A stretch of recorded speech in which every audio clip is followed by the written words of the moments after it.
नमस्कार, जय महाराष्ट्र मित्रांनो। आताच्या क्षणाची सर्वात मोठी ब्रेकिंग न्यूज। भाजपचं डिपॉझिट जप्त, 20 वर्षाची सत्ता गेली, भाजपला सर्वात मोठा धक्का। काय आहे सविस्तर अपडेट मित्रांनो, जाणून घेऊया। भाजपचा दारुण पराभव, भाजपला जोरदार धक्का, सगळ्याच जागावर डिपॉझिट जप्त। नेमकं काय झालं बघूयात। भाजपचे मंत्री राधाकृष्ण विखे पाटील यांचा दारुण पराभव झालेला आहे। 20 वर्षापासून जी सत्ता हातातून निसटलेली आहे। शिर्डीच्या साईबाबा संस्थान कर्मचारी सोसायटी निवडणुकीत मोठा पराभव झालेला आहे। विशेष म्हणजे त्यांची एक सुद्धा जागा निवडून आलेली नाही।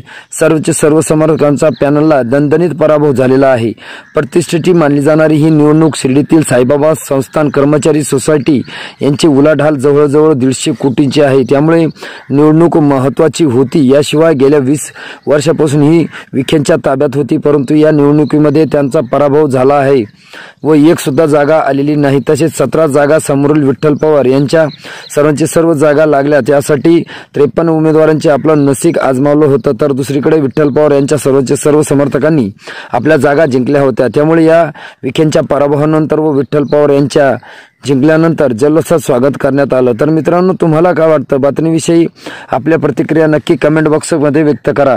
तुम्ही जर आमचा चॅनल अजूनही सबस्क्राइब केलं नसेल तर सबस्क्राइब करा, बेल आयकॉन प्रेस करा। भेटूया पुढच्या व्हिडिओमध्ये। तुर्तास धन्यवाद।